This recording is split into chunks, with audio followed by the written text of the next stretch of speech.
dan melukai belasan orang. Pejabat Kementerian Kesehatan Suriah, Ahmad Al-Bakur, mengatakan selain korban tewas, tercatat ada puluhan orang yang mengalami luka. Ledakan ini terjadi di kawasan yang cukup ramai, tepatnya di dekat kompleks gedung pengadilan utama ibu kota. Hingga saat ini belum ada kelompok atau organisasi yang menyatakan jamaah sakit. Pasukan keamanan Suriah dilaporkan bergerak cepat ke lokasi kejadian, kemudian memasang garis polisi dan mengamankan area sekitar kafe untuk investigasi mendalam serta olah tempat kejadian perkara. Pemerintahan baru yang mengambil alih kekuasaan sejak runtuhnya dinasti Assad saat ini sedang gencar melakukan operasi pembersihan terhadap sel-sel militan dari kelompok ekstremis ISIS. Langkah tegas ini diambil sebagai upaya menyeluruh untuk mencegah terjadinya serangan teror di wilayah ibu kota dan sekitarnya.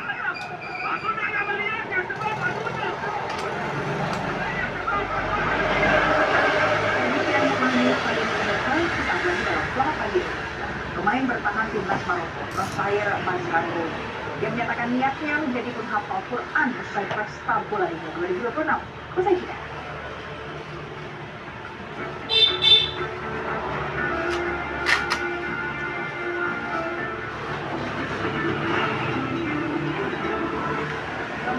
Anda menyelami dunia sains yang menakjubkan. Jumpa lagi dalam Inovator bersama saya Rizky Nugraha.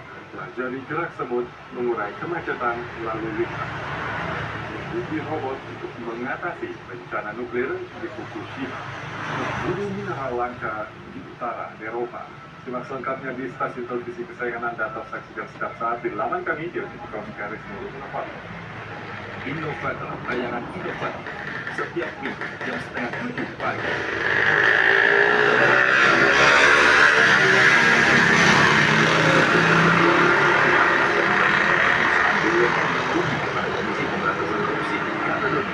Sejumlah perusahaan BUMN yang rugi dalam proses konsolidasi yang dilakukan dalam Tara tidak akan menghapus pertanggungjawaban pidana bila ditemukan dugaan korupsi. BP BUMN serahkan data perusahaan BUMN yang merugi ke KPK dalam Corporate Update Jumat 3 Juli jam 10 pagi.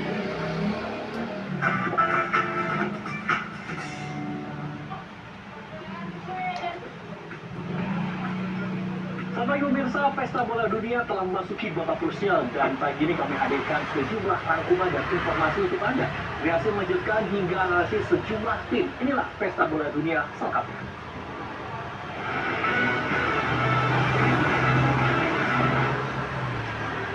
Kita awal informasi di pagi hari ini pemirsa, para penggemar klub sepak bola Madrid meraih kemenangan Spanyol atas Austria setelah berkumpul di zona penggemar untuk menyaksikan pertandingan tersebut. Mereka bersorak usai peluit akhir bunyikan dan mengibarkan bendera Spanyol, merayakan keberhasilan tim nasional melaju ke perempat final berkat kemenangan 3. Miguel Oyarzabal mencetak 2 gol dalam kemenangan pertama Spanyol di babak kedua Piala Dunia dan mereka meraih gelar juara pada tahun 2010. Pedro Porro terus menyumbangkan gol di babak kedua dalam penampilan yang menjadi performa paling meyakinkan bagi Spanyol sepanjang turnamen ini. Selanjutnya pemirsa, dalam babak 16 besar, Spanyol akan menghadapi penanganan pertandingan antara Portugal dan juga Kroasia.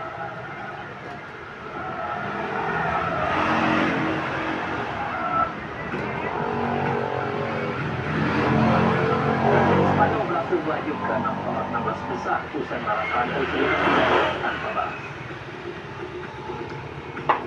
Tampil di Sofia Stadium, Spanyol berhasil unggul di babak pertama dari gol Miguel Oyarzabal. Babak kedua pemirsa, Spanyol menambah 2 gol lagi, masing-masing oleh Pedro Porro dan gol kedua Oyarzabal. Sementara itu pemirsa, di laga lainnya, Portugal sukses mengalahkan Kroasia 2-1. Tampil di Remo Stadium, Kroasia unggul lebih dulu melalui gol Ivan Perisic. Namun Cristiano Ronaldo membalas oleh eksekusi penalti di menit ke-68. Portugal memastikan kemenangan melalui gol Gonçalo Ramos di menit ke-4 masa injury.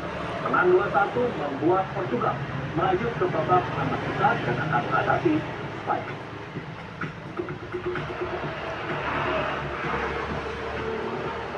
Dan pemirsa, untuk membahas hasil Untuk pertandingan antara Portugal dan juga Kroasia yang baru saja selesai beberapa saat yang lalu dengan hasil kemenangan Portugal 2-1, sudah bergabung bersama kami pengamat sepak bola ada Erwin Sidrasa. Bu Erwin, selamat pagi. Selamat pagi.